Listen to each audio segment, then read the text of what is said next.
Start. Okay. So today we need to start with capital. Okay. This is the foremost model, or I would say the first model which you will be learning, and on the basis of this model, then you will keep on learning new things. Okay. So this is important. It's not difficult at all, but it is important. Okay. Now what is capital?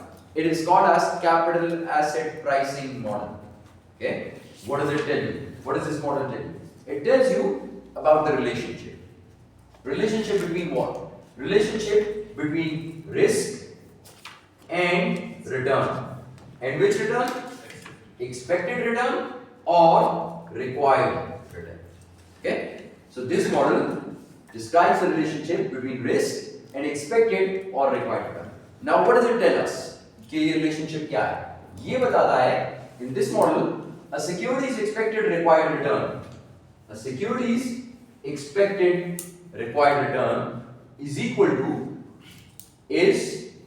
the risk-free rate. You remember the risk-free rate? Yes. हाँ, क्या था? Guaranteed return, like government treasury. Government treasury bills. Okay. Risk-free rate, okay, and risk-free rate plus a premium. Okay, premium is something extra. Yes. कुछ extra चीज दे रहे हैं ना आपको, तो इसका मतलब ये है कि किसी भी सिक्योरिटी की एक्सपेक्टेड या रिक्वायर्ड रिटर्न बराबर है रिस्क फ्री रेट के plus a premium which is based on the systematic risk of the security. A premium which is based on the systematic risk of the security. Do you remember what is systematic risk? Which affects, हाँ, जो पूरा system के affect कर रहा होगा, आप उसको कुछ नहीं कर सकेंगे, डाइवर्सिफाई नहीं हो सकेगा, ब्ला ब्ला ब्ला. ओके, और वो सिस्टमैटिक रिस्क कहाँ से शो होता है? किस चीज से शो होता है? Downfall in the overall prices of the market. Systematic risk कहाँ से शो होता है? अच्छा नहीं पढ़ा, सॉरी, आई थॉट क्या पढ़ा, सॉरी, इसके बाद है. अच्छा, ये systematic risk of the security आगे पढ़ेंगे कि ये क्या होता है, ठीक है. लेकिन फिलहाल तक जो आपने पढ़ा है कि सिस्टमैटिक रिस्क वो रिस्क है जो कि हम लोगों ने ये पढ़ा था, ठीक है, ये इसी तरह है, ठीक है. Factors such as changes in the nation's economy, जो बिल्कुल पूरे सिस्टम को अफेक्ट कर रहा होगा, पूरी इकोनॉमी को अफेक्ट कर रहा होगा, आप उसको कंट्रोल नहीं कर सकेंगे, can not be avoided through diversification. Okay, very good. So this is what you need to understand for the time. इतना पहले सब्जेक्ट में आगे जाते हैं, इसको भी पढ़ते हैं. Okay, so let's move on. Now, there are some assumptions of this model. कुछ assumptions हैं जिसकी बेस पे ये मॉडल काम करेगा, नहीं तो काम नहीं करेगा. We will assume that capital markets are efficient. Now, what are efficient markets? आगे जाके डिटेल में पढ़ेंगे, लेकिन अभी आपको सिर्फ आइडिया देंगे. जी, what are efficient markets? Efficient market. कोई मार्केट efficient है उसके क्या मतलब? Supply and demand बराबर. Supply and demand equal. Supply demand equal हो तो फिर prices में changes कैसे आएंगी? नहीं आएंगे ना? नहीं. This is not the case. Any idea? No idea at all? Efficient markets? Efficient markets वो होती हैं जहाँ पे कि जो आप लोगों को पता होता है information, वो सारा का सारा reflect हो रहा है in the price of the security or in the price of the asset. ठीक है? In simple words, आप सबको सब चीजों के बारे में पता है और जो आपको पता है उसके मुताबिक इस सिक्योरिटी की ये प्राइस है जो कि मार्केट के अंदर है, बस. So this is called an efficient market. ठीक है. एफिशिएंट मार्केट में आप सबके पास इंफॉर्मेशन है. ये नहीं है कि रेहान के पास कोई एक्स्ट्रा इंफॉर्मेशन है कि ये सिक्योरिटी, ये कंपनी जो है बहुत अच्छा हो जाएगी, अभी एकदम पीआईए को एकदम खरीद लेगा, एमिरेट्स खरीद लेगा और पीआईए अच्छा हो जाएगा और ये पीआईए के शेयर्स खरीद लेगा. नहीं, अगर ये इंफॉर्मेशन है तो ये सबको पता हो. ठीक है.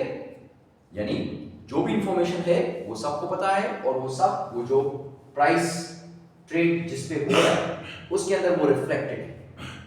ठीक है, उसके अंदर रिफ्लेक्टेड है. ऐसा नहीं है कि इसको कोई चीज पता है जो आपको नहीं पता और वो इसकी बेस पे ही कैन प्ले द रोल. ठीक है, he can play a role और वो फिर कुछ प्रॉफिट्स कमा सके या कुछ कर सके. ठीक. So these are capital markets are efficient. Homogeneous investor expectations over given period. आप सबकी एक्सपेक्टेशंस होमोजेनियस हैं, किसी की एक्सपेक्टेशन चेंज नहीं है. Once again come back to the previous point कि किसी के पास कोई एक्स्ट्रा इंफॉर्मेशन नहीं है जिससे उसकी एक्सपेक्टेशन डिफरेंट हो जाए.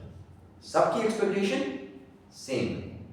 ठीक है, आप सब सेम चीज एक्सपेक्ट कर रहे हैं कि हाँ ये शेयर ज्यादा होगा, कम होगा, इसकी प्राइस ये हो जाएगी, ये हो जाएगा, ब्ला ब्ला.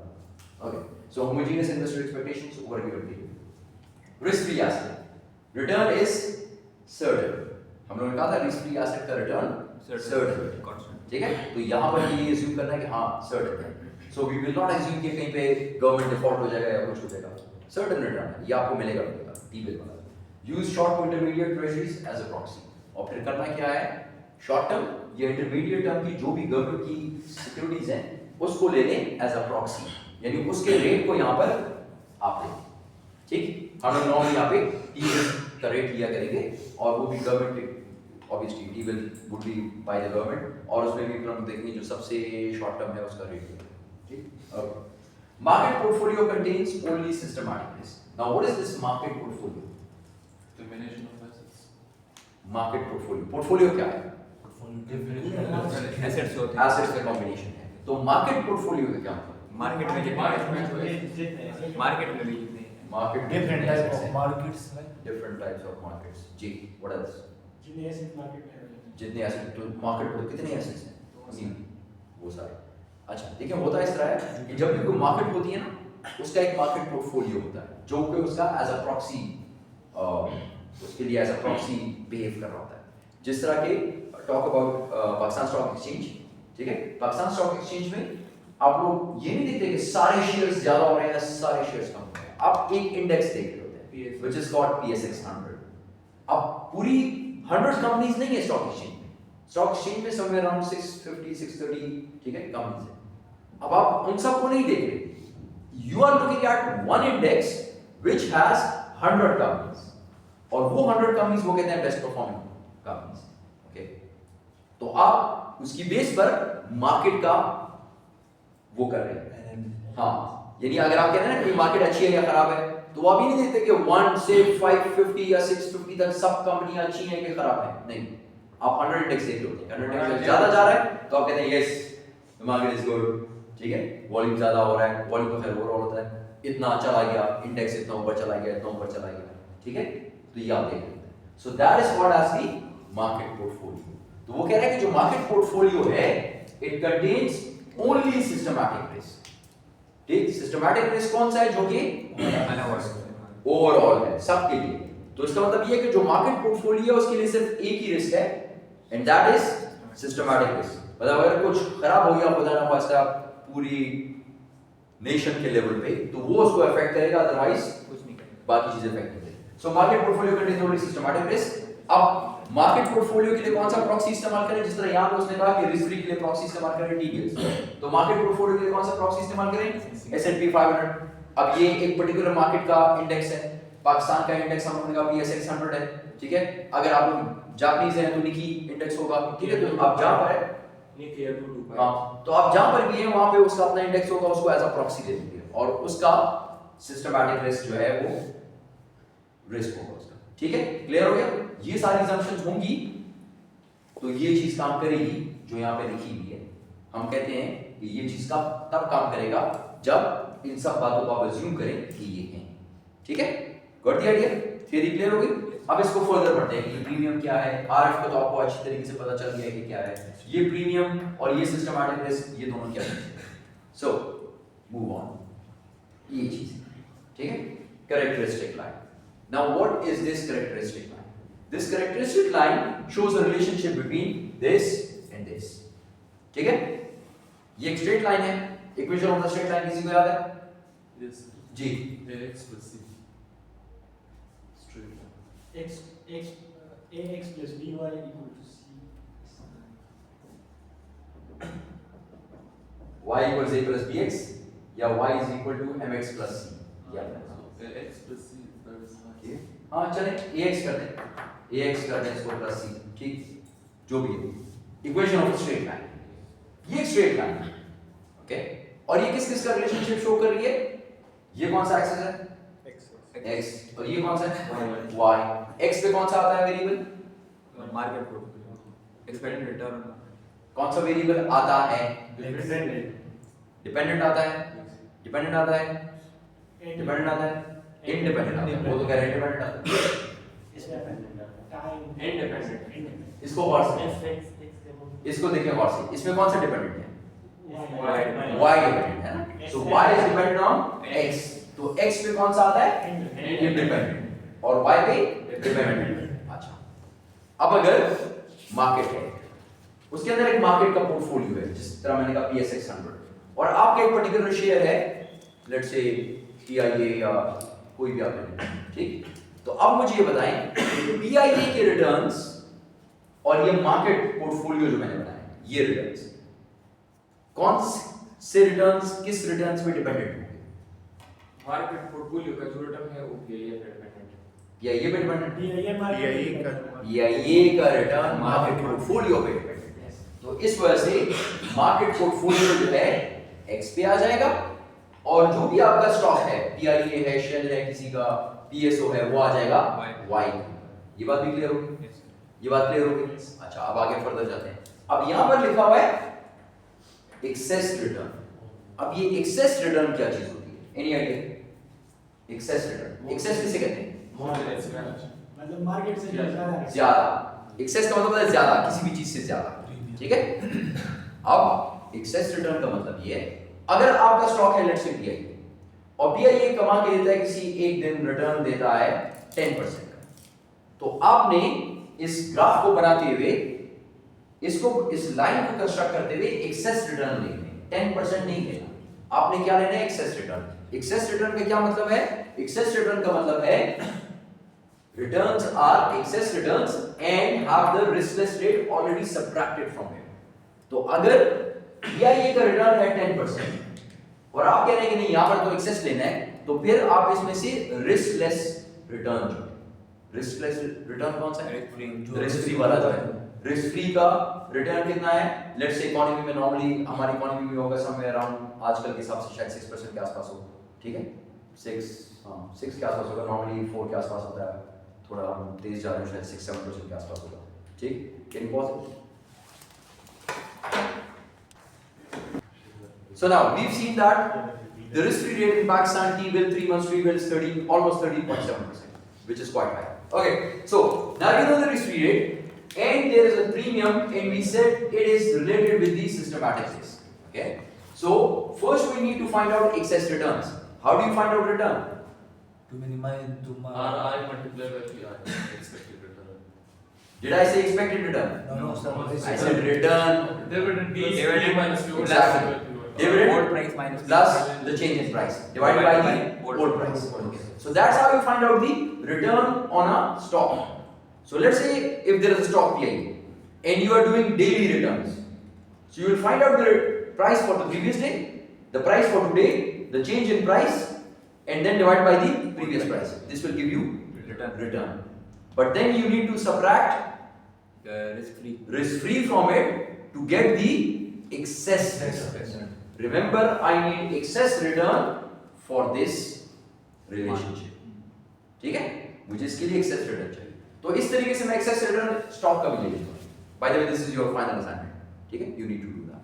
Okay. इस तरह मैं excess return ले लूँगा किसी भी स्टॉक का, और फिर साथ साथ मुझे excess return चाहिए. I need excess return on market portfolio. ये जो market portfolio है, ये कितना रिटर्न कमा के दे रहा है हर दिन? If it is daily return. ठीक है, और फिर उसमें से भी रिस्क फ्री रेट को माइनस कर दूंगा, तो मुझे पता चलेगा कि एक्सेस रिटर्न मार्केट पोर्टफोलियो में कितना है। अगर आप ये सारी एक्टिविटी करें, you will end up with something like this. This is your data. You will have, let's say this is the 1st of November. 1st of November पे market का return, excess return is 9.6%, and your stock let's say PIA return is 12%. फिर November 2nd देखिए minus में चला गया. November 3rd, November 4th, market minus में है लेकिन your stock is doing good. Okay, then 5th, 6th, 7th, 8th. So normally people, or you would do it for years. जो सिर्फ 10 दिन है, हम लोग जब नॉर्मली ये करते हैं in research, so we do it for years. ठीक, 10 साल, 20 साल, 15 साल. और हर एक दिन के लिए अलग है. अगर डेली रिटर्न्स है तो हर दिन के लिए अलग अलग, अगर मंथली रिटर्न्स है तो फिर मंथ का क्लोजिंग और फिर दूसरे मंथ का क्लोजिंग, उसके दरमियान डिफरेंस. ठीक है, लेकिन मंथली नहीं होगा, डेली रिटर्न्स नॉर्मली लोग करते हैं, and they do it for a good 10 years at least. और फिर कितनी कंपनीज आप करेंगे वो फिर अलग देखेंगे कितनी कंपनीज हैं. ठीक है, एक कंपनी है, आप सबका काम ये होगा for your assignment, you will do it for one company, you will select one company each, and then you will find out the beta for that. ठीक है, बीटा क्या है भी करते हैं और कैलकुलेशन किस तरह है वो भी करते हैं, लेकिन इस तरीके से करेंगे सर जी 10 दिन के लिए तुम 10 दिन थे, ऐसी 10 दिन के लिए करेंगे, कम से कम 1 महीने के लिए तो करें ना। आपने क्या करना है, एक्सेल के अंदर फॉर्मूला लिखना है और बस डेटा एंटर करना है, डेटा आपको मिल जाएगा सारा। जिस तरह भी आपको वेबसाइट से एक डेटा निकाल के दिया, बाकी भी आपको बता दूंगा किस वेबसाइट पे डेटा मिलता है, ठीक है। It's easy, it's not difficult thing, but you will learn how to do things, ठीक है, किस तरीके से करते हैं। ओके, ये सारा कर दिया। Now let's make this relationship. अब ये रिलेशनशिप बनाना है, which is y equals a plus bx. Now do you understand what is this a, what is this b? X constant, B is constant, X is variable. ये दो variable हो गए ना, this is your independent, this is your dependent. So over here in this situation, this is excess return on PIA stocks and this is excess return on market portfolio. ये तो दो हो गए। अब ये क्या है और ये क्या है? ये तारिक ने कहा कि ये क्या है? कांस्टेंट है, और ये कांस्टेंट इस रिलेशनशिप में कहां पर होता है? ये याद? नहीं याद? क्लास 7 ये स्लोप है, स्लोप ये है। गुड, मुनीब ने चीज बताई। This is slope, b is called as slope, okay, and this a is called as constant, this is a constant, and it is intercept, y intercept, which means the point where this line intercepts the y axis. y axis को जहां पे touch करेगा ना, उसको बोलते हैं y intercept यहाँ भी zero। या a। नहीं, जीरो से थोड़ा सा नीचे नजर आ रहा है, ठीक है, माइनस है, ठीक है, क्लियर है? Yes. क्लियर है? Yes. y इंटरसेप्ट हो गया ये, और ये हो गया स्लोप। स्लोप क्या होता है? rate of change, rate of change of what? और tangent line. X and Y. x is क्या? Change the X and Y. Change And X and Y. Change in x and y, ये क्या होता है? Change in x and y, Different between two. rate of change and dependent rate of change independent variable. Between X in Independent variable. Independent variable due to Independent. Independent variable, क्योंकि ये जो rate of change आप निकालेंगे ना, rate of change which is b, और इसको beta भी बोलते हैं भाई, बीटा, ये बीटा है, ठीक है, इसको बीटा भी बोलते हैं, इस तरह b भी बोलते हैं, स्लोप भी बोलते हैं, स्लोप भी बोलते हैं, it's all one and same. और इसका फार्मूला होता है change in y due to change in x, और अदर वर्ड्स में इसको बोलते हैं राइज ओवर रन, ठीक है, रन ही होता है ना, ये x एक्सिस है, तो चेंज इन x, राइज क्यों है? चेंज इन y, हाँ, ठीक है, याद रहेगा formula, change in y divide by change in x, okay, rise over run, ये भी हो गया। अब इसको कंस्ट्रक्ट कैसे करेंगे, इस डेटा से ये लाइन कैसे बनाएंगे? इसके लिए we will use something which is called as regression analysis. Have you done regression before? नहीं? So make sure you do it in your stats. Ask your stats teacher to teach you this, because this is your last stats course, and after this nobody will teach you this, but people would expect you know it. ठीक है? मैं आपको इसकी छोटी सी definition बताता हूँ, अगर समझ आ गई तो सही है, नहीं समझ आ गई तो फिर मेरा काम नहीं है, ओके? समझ लो इसको। Regression analysis would once again tell you about the relationship between these two variables. एक डिपेंडेंट होता है, एक इंडिपेंडेंट होता है, लेकिन ये शो क्या करता है? मतलब ये रिलेशनशिप तो आप ग्राफ के ऊपर भी बना सकते हैं, आप कहीं भी बना सकते हैं ना, देखिए ये पॉइंट्स है ना, सॉरी ये पॉइंट्स है ना, पहला पॉइंट है 9.6 एंड 12। 9.6 किसका है? मार्केट का, X का 9.6 x का, ये x है 9.6, 0, let's say 1 2 3 4 5 6 7 8 9 10, ये 9 आ गया, 9.6 is 5, so 9.6 is somewhere over here. And the other one is 12? Yes, sir. Okay, this is 0, 1, 2, 3, 4, 5, 6, 7, 8, 9, 10, 11, 12. This is 12. So this point would be somewhere over here. ये Yes. सही है? ये पहला पॉइंट है। इसी तरह सारे पॉइंट्स इस तरह बना देंगे। सारे पॉइंट्स। हाँ, मैनुअल, ये मैनुअल तरीका होता है। मैनुअल तरीका। सारे पॉइंट्स हमने बना दिए। अब देखिए ये पॉइंट्स इस तरह हैं। कोई ऊपर है, कोई नीचे। अब अगर इसको मैं कोई लाइन बनाए तो आप लाइन किस तरह बनाएंगे? इस तरह बनाएंगे? No, sir. Straight line बनाएंगे. ठीक है? It cannot be made like this ना. You need to have a straight line. Okay? तो फिर इसका तरीका ये होता है कि इसके दरमियान में से एक लाइन गुजारें जो कम से कम एक पॉइंट को टच करे. This is the rule. It should touch at least one point and it should have same number of points above and below the line. तो उसी पॉइंट को टच करेंगे सर जो इसका दे जो किसी भी एक पॉइंट को टच करो, किसी भी एक पॉइंट को, ठीक है? किसी भी एक पॉइंट को टच कर लिया तो बस इसका कंडीशन पूरी। ऊपर और नीचे पॉइंट सेम होने हाँ, सेम होनी चाहिए। ये मैनुअल का तरीका है। ये जितना भी डेटा दिया हुआ है इसका मीन हम लेंगे, इसका नहीं। मीन पे वो लाइन आ जाएगा। नहीं, अब मैं आपको बताता हूँ। ये तो आप लोगों ने मैनुअल बना दिया ना। अब मैनुअल एक ने ये लाइन बना दी, अहमद कहता है कि नहीं, अहमद कहता है कि ये लाइन गलत है। अहमद कहता है जो भी लॉ सेज किसी एक पॉइंट को टच करे, तो अहमद कहता है मैं तो यूं बनाऊंगा। ये भी सही है सर। ये भी सही है। फिर अहमद सुलेमान कहता है नहीं सर, ये भी गलत है, मैं तो यूं बनाऊंगा। ये भी सही है। क्योंकि तो आप डिफरेंट लाइंस बना सकते हैं ना। तो फिर क्या है कि you need to have a line of the best fit. This is called as line of the best fit. Line of the best fit. Okay.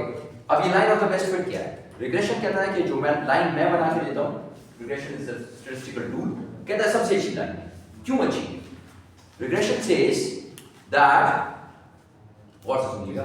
Regression says that the sum of the squared errors is minimum in regression. Sum of the squared errors from mean is minimum. अब ये sum of the squared errors क्या चीज है? Error का मतलब है कि इस लाइन और ये जो पॉइंट है इसके दरमियान कितना डिफरेंस है? Standard deviation. कितना डिफरेंस है? In other words, standard deviation हो गया किस्म का। लेकिन इसका स्क्वेयर्ड एरर्स है, ठीक है? Squared errors x minus x bar squared, ठीक? सम ऑफ द स्क्वेयर्ड एरर्स, ठीक? इसका सम लेना है, ठीक है? तो ये सबसे कम होगा। इसके लिए हम लोग एक टूल यूज करते हैं which is called as regression.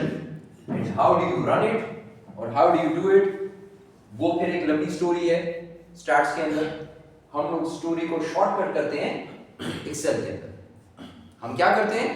और देखिएगा, दो चीजें फाइंड आउट करनी है ना, स्लोप एंड इंटरसेप्ट। दो चीजें फाइंड आउट करनी, इक्वल्स स्लोप SLOPE आ गया, यस सर। सही है, डबल क्लिक सही है। y कौन से है? ये मार्किंग है, स्टॉक y है।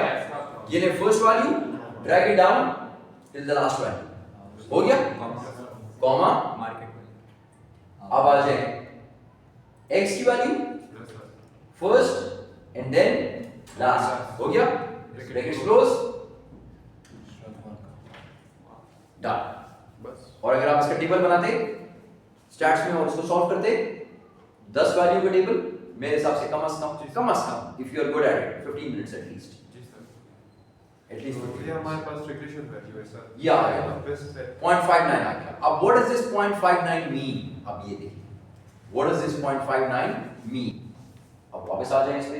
ये 0.59 का मतलब क्या है? इसका स्लोप 0.59 है और स्लोप हमने थोड़ी देर पहले कहा कि change in y due to change in x. If this is 0.59, so 0.59 actually means 0.59 divided by 1. So if there is one change in x, there would be it will cause a 0.59 0.59 change in Why? y. ठीक है?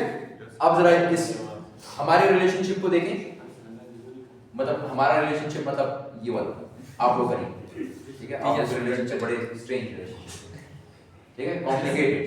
Yes sir. Yes sir. कोई single होता है, कोई separated होता है, कोई married होता है, कुछ होता है कॉम्प्लिकेटेड। तो आप लोग complicated relationship, okay? So now look at our relationship. So now this relationship says that if there is one change in x which is market portfolio, यानी अगर मार्केट पोर्टफोलियो 1 रुपए चेंज होता है या 1% चेंज होता है, तो इसका फर्क PIA के स्टॉक पर या जो भी स्टॉक आपने यहाँ लिया था 0.59%. Got the idea? Okay, done. Now let's move on to the next one, which is A. अब A को देखते हैं, A को कैसे फाइंड आउट करेंगे? A आपने क्या कहा था, क्या चीज है? कांस्टेंट तो है, मैंने क्या कहा था, क्या चीज है? स्लोप इंटरसेप्ट है। Slope is B. Slope is B. Slope equals beta equals B. ए नहीं लिखा हमने, ये M slope. a equals y intercept, line y को जिस जगह पे टच करेंगे y को जिस जगह पे टच करें। Okay, so let's go to y intercept equal to equals intercept लिख दिया, आ गया intercept, double click y, y कौन सा है? ये स्टॉक, यहां से लेकर यहां तक कॉमा और फिर x, ये ले ये हो गया और ये दिख रहा है। सर एग्जाम में तो हमारे पास कंप्यूटर नहीं होगा सर। वो मेरा काम है, वो मेरा काम है कि आपको मैं कंप्यूटर कहां से लेके देता हूं और किस तरह देता हूं, आपको आना चाहिए। ठीक है, हाँ पेपर लैब में दे सकते हैं, हम कुछ भी काम कर सकते हैं। एक लैपटॉप ला दूं, सब बारी बारी उसमें सॉल्व करें और मुझे अपने आंसर्स उसमें लिख दें। अपना लैपटॉप ले आएंगे अपना लैपटॉप लें, सही, वेल एंड गुड, अपना लैपटॉप लें, ठीक है, जो आप करते हैं वो आपकी मर्जी, ठीक, जिस तरीके से आप okay. So now this is y intercept. Now if you need to write the equation of this line, you will write it as y equals 0.0144 triple 448 1 2 3 4 4 decimal places तक लिखते हैं मैक्स, इसको करते हैं 4, सही 4 ये प्लस b 0.5950 15950 बस लिख दिया। दोनों को ऐड करें नहीं ऐड ऐड नहीं क्यों करें, क्या हो गया? आपने y equals a plus bx, बस इक्वेशन लिख दिया ना आपने straight। अब अगर इस इक्वेशन को आप करेंगे तो जो लाइन बनेगी वो स्ट्रेट लाइन बनेगी और वो सबसे अच्छी स्ट्रेट लाइन होगी क्योंकि उस स्ट्रेट लाइन का error sum of the squared error minimum, जी सर। ठीक है। So this will be the line of the best fit sir through zero point इस इक्वेशन से हम दूसरे वैल्यूज भी फाइंड कर सकते हैं। मतलब अगर हमें कोई वैल्यू जो कि x में इतना चाहिए, हाँ, वो इसके अंदर हम पुट करके हम ये भी फाइंड आउट कर सकते हैं। लेट्स से कोई एक वैल्यू आपके पास आती है जो कि इस डेटा के अंदर नहीं है और आप इसको इंटरपोलेट करना चाहते हैं, तो आप उसको इसको यहाँ पे लिख दें और आपको एक्सपेक्टेड वैल्यू मिल जाएगी, एक्सपेक्टेड वैल्यू। उसको हम x की जगह लिखेंगे सर। हाँ, उसको हम यहाँ पे x की जगह लिख देंगे तो आपको y की वैल्यू मिल जाएगी। y की होगी तो x ठीक है, जी सर। मैथमेटिकली तो कर सकते हैं लेकिन होता तो इस तरह ना सिर्फ रिलेशनशिप ये है कि x y को डिसाइड कर रहा है ना, तो x की वैल्यू आएगी तो y की वैल्यू मिल जाएगी। अगर x की वैल्यू ज्यादा होगी तो y की वैल्यू चेंज होगी, x की वैल्यू कम होगी y की वैल्यू चेंज होगी क्योंकि y की value is dependent on x। Indirect ठीक, got the idea, yes sir. Got the idea. Yes sir इसको नहीं सर सर कुछ पूछ रहा था सर, जी। ये जो आपने हम स्लोप फाइंड किए थे सॉरी ये जो फाइंड 0.0114 ये आपने जो लाइन ड्रॉ की है ये इसी इक्वेशन की लाइन है ना सर। हाँ, लेकिन ये जीरो से नीचे की लाइन से 0. अच्छा ओके। एमन सेज ये वाली लाइन जो आप बता रहे हैं ये तो माइनस पे जा रही है लेकिन आपने इंटरसेप्ट फाइंड आउट किया 0.0144। Yes, sir. So I'm not sure कि if this line which is over here on the slide is based on this data Yes, sir. and for run or constructed for regression, मुझे नहीं पता, मैंने नहीं बनाया। एक से ठीक है, हाँ, अगर मैं इसको बनाऊंगा तो उस वक्त इंटरसेप्ट इस पॉइंट से थोड़ा सा ऊपर थोड़ा है। सा ऊपर। ठीक है, ऊपर है। सर एक से अगर रिग्रेशन के थ्रू बनाऊंगा, हाँ एक्सेल के थ्रू आप ड्रॉ कर सकते हैं लेकिन पॉज करें, हमारा काम नहीं है, we need की special permission. Okay, so now we've seen how you can fit a line, okay, and I've got the values for A and B for this data. मैं इसका डेटा का भी A और B फाइंड आउट कर चुका हूँ, ठीक है, और मेरे पास आ रहा है 1.4448 यहाँ पे आ रहा है और यहाँ पे हमारे पास आ रहा है 0.595x, ये तो सही है। Why is it 1.4448? हमारे पास भी है हमारे पास 0.0144 आ रहा है, ठीक है, not sure why. Have we seen the have we taken the same values? We copy pasted the values, ना? Yes yes Should have been the same. Sir तरीका तो सारा सेम है, मुझे नहीं पता, ठीक है। रिग्रेशन ये इक्वेशन सर, y थोड़ा सा यहाँ पे मेरा 0 आ रहा है, यस सर। बाकी same. Okay, so let's move on. नहीं सर बहुत फर्क है सर आपका इसमें सर। हाँ, बहुत फर्क है। 1.1 का फर्क, 1.4 का फर्क। Okay, so let's move on. Now, beta, अब हमारे काम की जो चीज है वो बीटा है, स्लोप या बीटा। अब ये बीटा क्या चीज है? अब ये बीटा क्या चीज है? बीटा क्या है? ठीक, बीटा सिस्टमैटिक रिस्क, ये जो आपने फाइंड आउट किया चेंज इन वाई डॉट में चेंज इन एक्स, जो वहां पे मैंने लिखा इक्वल स्लोप, वो जो फाइंड आउट किया जिसको v भी बोलते हैं, जिसको स्लोप भी बोलते हैं, ये असल में है सिस्टमैटिक रिस्क। सिस्टमैटिक रिस्क क्या है? वो risk which cannot be avoided, which is for the whole market. अब आ जाए यहाँ पर, pay attention class, अब यहाँ पर आ जाए, RF plus premium based on systematic risk of the security. ठीक है? So now this equation becomes required rate of return of a security equals risk-free rate plus beta और अब premium की जरूरत है। प्रीमियम क्या है? बीटा तक तो कर लिया ना, बीटा तक तो कर लिया, सिस्टमैटिक रिस्क कर लिया ना, beta. Yes, so beta is an index of systematic risk. Systematic risk को बीटा से कैलकुलेट करते हैं। ये क्या बताता है आपको? ये मैं बात समझा चुका हूं लेकिन दोबारा देखते हैं। It measures the sensitivity of a stock's return to changes in returns on the market portfolio. We said when market portfolio return changes, ठीक, it will cause a change in the returns of my stock। तो ये show करता है मेरे stock की sensitivity, कितना sensitive? मेरे stock का रिटर्न कितना सेंसिटिव है टू दी मार्केट पोर्टफोलियो के रिटर्न्स के साथ। measures the sensitivity of a stock's returns to changes in returns on the market portfolio। Got the idea? Yes. Got the idea? Yes. Okay। अब अगर ये तो मैंने अपने स्टॉक का बीटा फाइंड आउट किया ना, आप किसी भी स्टॉक का बीटा फाइंड आउट कर सकते हैं, किसी भी स्टॉक का, PIA, Shell, FF steel, Nishat, Packages, जिसका मर्जी आप फाइंड आउट करते हैं, ठीक है। एनालिस्ट नॉर्मली ये काम करते हैं, उनके पास सब स्टॉक्स का बीटा मौजूद होता है, ठीक है, सब कंपनीज का। अब अगर आपने बीटा फाइंड आउट करना है for a portfolio, the beta for a portfolio क्या होगा? is simply और से देखिए weighted average। weighted average याद है? Yes, sir. weighted average क्या था? इन्वेस्टमेंट का वेट। हाँ, weighted average क्या होती थी? Investment total में वो जितना होता था उसको divide करते थे। summation wx divide by W. summation w याद है ये? Yes. याद है? summation wx divided by summation w। okay, so the beta for a portfolio is simply a weighted average। किस चीज का weighted average? weighted average of the individual stock betas।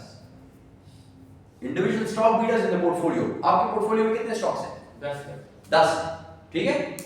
10 stock का मतलब ये है कि 10 यू और 10 यू, 10 multiplied by 10 100 matrix।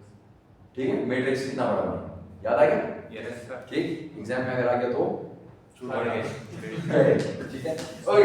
अच्छा, एनीवेज 2/2 या 3/3 से ज्यादा एग्जाम नहीं है। ओके, सो अगर 10 पोर्टफोलियो, मेरे पास 10 स्टॉक है मेरे पोर्टफोलियो में, तो उन सब 10 स्टॉक्स का अलग अलग बीटा फाइंड आउट करें पहले, ठीक है। पहले अलग अलग बीटा फाइंड आउट करें। जैसे मेरे पास 10 स्टॉक है, PSO, Shell, Packages, Nishat, FF, blah blah blah blah, ठीक। इसका बीटा फाइंड आउट करें, ठीक। एक का बीटा 0.59, 0.4, 1.4, 1, 0.2, 0.1, ब्ला ब्ला ब्ला, बीटास आ गए। Yes. फिर इसके वेट्स कैसे लेते हैं? इन्वेस्टमेंट। इंडिविजुअल स्टॉक में कितनी इन्वेस्टमेंट है divided by the total investment. PSO में आपने कितना इन्वेस्ट किया? 10 lakh out of a total of 1 lakh, ठीक। 10% आ गया। Yes sir. इसी तरह इसका कितना परसेंट, इसका सबका फाइंड। जी सर। फिर क्या करेंगे? इसको इसको इससे मल्टीप्लाई कर देंगे और इसका सम सम ले लेंगे और फिर उस सम को divide by summation w। Summation w is always equal to 1। तो इसको लिखते हैं या नहीं लिखते? एक बार जी सर। आ गया। सो this is the beta for a portfolio. तो इंडिविजुअल स्टॉक का बीटा भी आपको आ गया, आपको पोर्टफोलियो का बीटा भी आ गया। आ गया, ठीक है। अब आपने क्या करना है अपनी असाइनमेंट के अंदर? सबने एक कंपनी सिलेक्ट करनी है, जी सर। ठीक। मुझे बता दीजिएगा ताकि कंपनी किसी को ओवरलैप ना करे, सबकी डिफरेंट कंपनीज, जी सर। ठीक है। स्टॉक मार्केट में बहुत सारी कंपनीज हैं, बहुत सारे, आराम से आप तीनों सेक्शन अलग अलग कंपनीज ले सकते हैं। तो ऐसा ना हो किसी का एक के साथ दूसरे के साथ ओवरलैप आ जाए, सिर्फ ठीक। पाकिस्तान। हाँ, पाकिस्तान, ठीक है। फिर मैं आपको बता दूंगा एक टाइम पीरियड 30 डेज कर लेते हैं, ज्यादा नहीं करते, ठीक है। 30 डेज के लिए स्टॉक रिटर्न्स फाइंड आउट करें, उस 30 डेज के लिए आरएफ फाइंड आउट करें, फिर एक्सेस रिटर्न फाइंड आउट करें, फिर market portfolio which is BS 600 उसके returns excess returns find out करें, ठीक। फिर उसके ऊपर रिग्रेशन रन करें जिस तरह हमने रन किया, और फिर उसका बीटा फाइंड आउट, ठीक है। एक दफा बीटा फाइंड आउट हो गया, आगे क्या करना है भी करते हैं। यहां तक क्लियर? Yes sir. यहां तक clear? Yes sir. Okay, let's move. ये बीटा आपने फाइंड आउट कर लिया, तो देखिए हर कंपनी का बीटा डिफरेंट होगा। जिस तरह मैंने कहा किसी का 0.59, किसी का 0.4, किसी का 1.4, सबके बीटास डिफरेंट हैं। Yes sir. तो beta is actually slope, beta slope है ना, यस जी सर। तो इसका मतलब सबकी स्लोप डिफरेंट होगी, जी सर। सबकी स्लोप डिफरेंट होगी। किसी का स्लोप इस तरह होगा, किसी का इस तरह, किसी का इस तरह, डिफरेंट स्लोप्स, जी सर। ठीक है, डिफरेंट स्लोप्स हैं। अब इसमें से अगर आपका स्लोप इक्वल्स 1 आ रहा है, slope is equal to 1 which means beta equals 1, अगर आपका बीटा इक्वल 1 आ रहा है तो ये आपकी लाइन इस तरह होगी, बिल्कुल 45 डिग्री पे जाएगी, स्ट्रेट। हां 45 डिग्री, ठीक 45। ठीक है। ये 90 होता है ना, यस जी सर। और 45 होगा बिल्कुल इसके दरमियान, यस सर। ठीक है, 45 डिग्री की तरह। ओके, अच्छा इसका क्या मतलब हुआ? इसका मतलब ये है कि अगर ये एक ज्यादा होता है तो वो भी एक। तो ये भी एक ज्यादा होता है। जी सर। ये भी क्लियर हो गया? जी sir. Okay, so excess return on market portfolio 1, if there is increase of 1, there is an increase of 1 in the excess return of a stock. जी सर। Okay, इसका मतलब ये कि ये मार्केट पोर्टफोलियो की तरह है, एग्जैक्टली। मार्केट पोर्टफोलियो एक ज्यादा होगा, ये एक ज्यादा होगा, मार्केट पोर्टफोलियो एक कम होगा, ये एक कम होगा, ठीक है। So this is like market portfolio, और हम कह सकते हैं कि मार्केट पोर्टफोलियो है, ठीक है, क्योंकि मार्केट पोर्टफोलियो का अगर मैं बीटा फाइंड आउट करूं तो वो क्या आएगा? 1 आएगा ना, क्योंकि मार्केट पोर्टफोलियो को मार्केट पोर्टफोलियो के साथ चेक करूं तो वो तो सेम है, ठीक है, तो 1 आएगा। तो मतलब मार्केट पोर्टफोलियो का बीटा 1 होता है, ठीक, और जो भी मार्केट पोर्टफोलियो की तरह होगा उसका बीटा भी 1 होगा। अब अगर किसी का बीटा 1.5 आ गया तो इसका स्लोप ज्यादा है ना, तो ये इससे ऊपर होगा, इससे ऊपर मार्केट पोर्टफोलियो में चेंज 1 आएगा तो वो 1.5 1.5 इंक्रीज या डिक्रीज करेगा, ठीक है। ओके, नीचे आ जाए। अगर 0.8 है या 0.2 है तो ये स्लोप मार्केट पोर्टफोलियो से कम है, तो ये नीचे आएगा, ठीक। अब इनको बोलते क्या? अब देखें, जिस तरह सैफुल्लाह ने कहा, वो जो पहला वाला था, अगर मार्केट पोर्टफोलियो के रिटर्न्स में एक्सेस रिटर्न में 1 फर्क आता है तो इस स्टॉक के रिटर्न में 1.5 फर्क आता है। इसका मतलब ये स्टॉक इज एग्रेसिव, ठीक है, ये एग्रेसिव है, ये आपको पैसे तो ज्यादा कमा के देगा लॉस भी ज्यादा है। लेकिन लॉस भी ज्यादा करेगा, तो फिर ये कौन लोग खरीदेंगे? रिस्क टेकर प्रेफरेंस वाले, ठीक है। और हमने क्या करता है, ज्यादातर लोग कौन से होते हैं? Risk averse. Risk averse. अब रिस्क अवर्स की तरफ आते हैं। जी सर। 0.2 मार्केट पोर्टफोलियो में 1 का इंक्रीज आएगा तो इसमें सिर्फ 0.2 का इंक्रीज, जी सर। ठीक है। तो बस ये मोस्ट प्रॉब्ली वो लोग होंगे जो भी थोड़ा सा कहेंगे ठीक है यार, हम और आपकी तरह खुश हैं। हाँ जो मिल रहा है। जो भी आ रहा है, जो भी मिल रहा है, सही है, ठीक, daily defence. Okay, defensive, so that is defensive, सही है, got the idea. So defensive, aggressive, we have got the idea. Okay, अब आ जाते हैं SML की तरफ, सिक्योरिटी मार्केट लाइन। जो अभी हम लोगों ने लाइन पढ़ी थी उसको क्या बोलते थे? हाँ, क्या तेज बोले? कैरेक्टरिस्टिक लाइन, कैरेक्टरिस्टिक, हाँ कोकोनट वाला ही साथ okay, characteristic line. So now this is characteristic line. Characteristic line will give you the relationship between excess return of market and the excess return of a particular stock. Clear हो गया? ठीक, उसको find out करने के लिए आपने regression को इस्तेमाल करना है, रिग्रेशन के लिए आप लोगों ने एक्सेल को इस्तेमाल करना है। ओके, अब आते हैं हम लोग सिक्योरिटी मार्केट लाइन की तरफ। ये जो आपको नजर आया अब तक, जो हमने ये कैपिटल लिखा था, this is basically security market line which is called as SML, security market line, ठीक है। Security market line, security market line क्या शो करता है कि एक्सपेक्टेड और required return of a security equals risk free rate and beta और अब वो प्रीमियम पे आ जाए। वो जो प्रीमियम की बात की थी, वो प्रीमियम क्या है? RM minus RF। RM क्या है? Of market portfolio, expected return of market portfolio, and RF is risk free rate। तो यानी जो expected return है आपका market portfolio का, उसमें से risk free rate को हटा देंगे तो वो excess return हो गया, उसको multiply करेंगे बीटा के साथ और फिर उसको add कर देंगे risk free के साथ। ये आपको बताएगा expected return of a stock। clear है? clear है? ओके, ये बात क्लियर हो गई है क्लास? क्लियर है? आगे जाएं।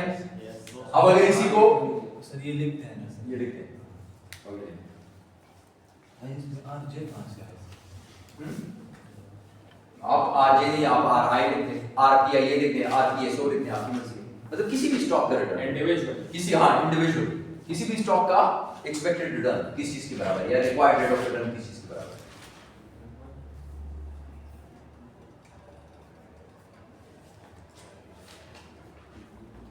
जाए आगे क्लास आगे जाए। ओके, अच्छा अब अगर इसको सॉल्व करना है, so this is what you will get, ठीक है? इसको जल्दी सॉल्व करें। Lisa Miller at Basket Wonders is attempting to determine the rate of return required by their stock investors, ठीक है? Required rate of return find out करना। Lisa is using a 6% RF, ये क्या हो गया? Risk free rate हो गया।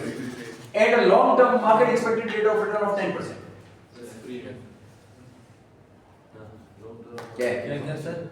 Expected return of market expected rate of return. ये RM क्या होता है?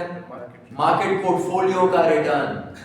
सर ये मार्केट पोर्टफोलियो का रिटर्न, ये कह रहा है मार्केट का expected rate of return of 10%। ये RM माइनस RF है, RM माइनस RF है शायद। चले आगे देखिए। A stock analyst following the firm has calculated that the firm beta is 1.2। Beta भी आ गया, लेकिन ये बीटा अगर आप लोग रियल लाइफ में होंगे तो ये बीटा आप लोग को वैसे तो एनालिस्ट ने पहले से कैलकुलेट किया होगा, आपको वहां से मिल सकता है, लेकिन अगर आप खुद कैलकुलेट करना चाहते हैं तो आप वो भी कैलकुलेट कर सकते हैं। तरीका आपको बता दिया, वो आपकी असाइनमेंट है। Okay, 1.2 slow. What is the required rate of return on the stock of Basket Wonders? 10%। This is required rate of return 10% है मार्केट का एक्सपेक्टेड रेट ऑफ रिटर्न, जो मार्केट जो market expected rate of return, ठीक है? RM जी क्या है? जो बताएं क्या RM है सर ये ना, मुझे तो आरएम लग रहा है 0.18। सही है मतलब आप कह रहे हैं रिक्वायर्ड रेट मैं तो नहीं कहा, आपने कहा आरएम। अब रिक्वायर्ड रेट का मैंने पूछा है सर। जी ये स्पेसिफिक, ये स्पेसिफिक क्या आ रहा है? ये स्पेसिफिक क्या आ रहा है? 0.108। 0.108। 6 okay, RM is 6% Yes, sir. 0.108 plus beta is 1.2, 1.22. Yes, sir. Into 4. RM is 10 28.8 आ रहा है, sir. minus 6। Yes, sir. Okay, so 10 minus 6 equals 4%। 4% into 1.2 0.108. 0.108। 4% into 1.2 4% into 1.2 Sir, 4.8. 4.8 Yes, sir. plus 6 10.8 ये 10.8 आ रहा है सर। या 0.108 तो वही हो गया 10. ठीक है, क्लियर हो गया? The required rate of return, अच्छा सही है, 10.8 ज्यादा क्लियर है? Yes, sir. ज्यादा क्लियर है? सही है? क्लियर? क्लियर? Yes, sir. अब जरा गौर से एक चीज गौर से, सब लिखना छोड़ दें। ओके, अब देखिए बीटा कितना था? 1.2, which means it's a aggressive stock। इसका मतलब ये हुआ मार्केट आपको कितना ले रहा है? मार्केट का एक्सपेक्टेड रेट ऑफ रिटर्न कितना है? 10। और अभी जो आपने फाइंड आउट किया वो कितना है? 10.8। यानी आपका स्टॉक का 0.8% रिक्वायर्ड रेट ऑफ रिटर्न ज्यादा है। क्यों ज्यादा है? क्योंकि आपके स्टॉक का बीटा ज्यादा 1 से ज्यादा था, अग्रेसिव था।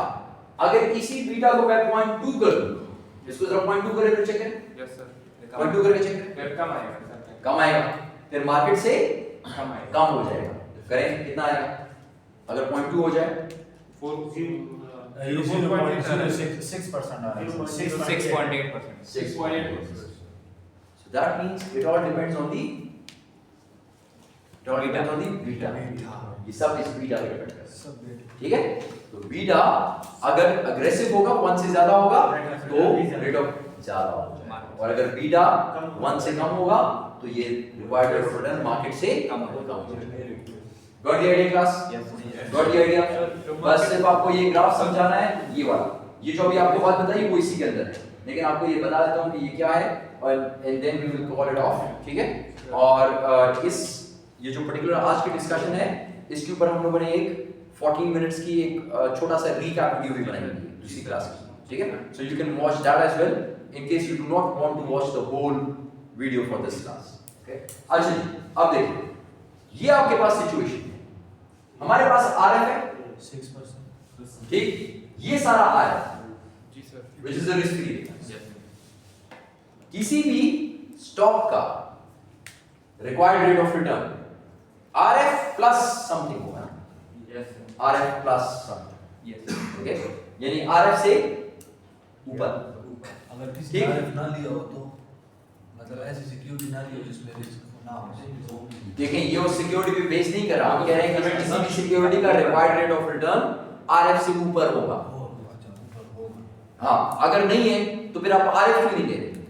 मतलब मैं क्यों एक ऐसी सिक्योरिटी लूं जिसका रिटर्न पाकिस्तान में, आप let's say let's watch Pakistan, मैं क्यों ऐसी सिक्योरिटी लूं जिसका रिटर्न 10% हो? क्यों? मैं कोई पागल हूं कि मैं, मुझे गवर्नमेंट का टीवी 3 महीने के अंदर अंदर 13.7% दे रहा है, तो मैं क्यों 12% वाली चीज, मैं क्यों 11% लूं? रिस्क भी लो, ठीक है, इंतजार भी करो, गवर्नमेंट का 3 मंथ्स है, 90 days and I can earn 13.7% guaranteed Per month. certain guaranteed। ना वो भागेगी गवर्नमेंट ना कुछ होगा, why not go for it? तो ये बात है कि जब भी आप किसी सिक्योरिटी का रिक्वायर्ड रेट ऑफ रिटर्न लेते हैं वो बराबर है आरएफ प्लस समथिंग, ठीक है? वो प्लस समथिंग क्या था? Premium based on the systematic risk of the security, ठीक है? ओके, अच्छा ये आरएफ आपका which in Pakistan was 13.7% और इस क्वेश्चन के अंदर 6%, ये 6% है, ये 6%, ठीक? ये रिक्वायर्ड रेट ऑफ रिटर्न है आपका, यानी 6 और 6 से आगे चलते हैं, ये जो है ये आपका 10% है which is market required return, ठीक? मार्केट का रिक्वायर्ड रेट ऑफ रिटर्न 10%, ये 6% है। ये यहाँ पे सिस्टमैटिक रिस्क है, सिस्टमैटिक रिस्क 0.1, 0.2, 0.3, 0.4, 5, 6, 7, 8, 9, 1, जी सर. यहाँ पे आ गया 1। जी सर. 1 जहाँ पे होता है उसका हम लोगों ने क्या कहा था कि जब होता है बीटा 1 हो तो वो मार्केट पोर्टफोलियो के बराबर है या मार्केट पोर्टफोलियो है, ओके? 1 मार्केट पोर्टफोलियो के बराबर है, इसका मतलब 1 पे 1 का चेंज आएगा. 10% रिटर्न, यानी 1 जब बीटा 1 होता है तो फिर 10% यानी मार्केट पोर्टफोलियो का रिक्वायर्ड रेट ऑफ रिटर्न होता है, जी sir. This is what shows your return।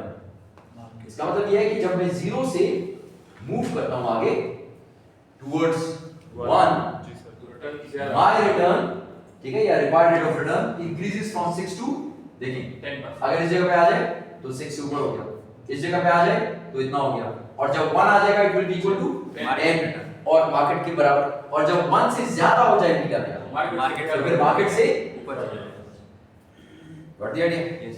So this is my SML, ये मेरी SML की लाइन, सिक्योरिटी मार्केट लाइन, ठीक? ये मेरा रिस्क फ्री रिटर्न है, और रिस्क फ्री से जो ऊपर ये जगह जो है रिस्क प्रीमियम है। ये सारा प्रीमियम है, और रिस्क प्रीमियम कब ज्यादा होगा? जितना मेरा बीटा ज्यादा बीटा ज्यादा होगा, ठीक है? तो इसकी डेफिनेशन क्या थी? The required rate of return of a security depends on या is the risk free rate plus a premium based on the systematic risk of it. based on the slope or based हाँ, on the systematic risk. Done? Yes। Okay. अच्छा। आज के लिए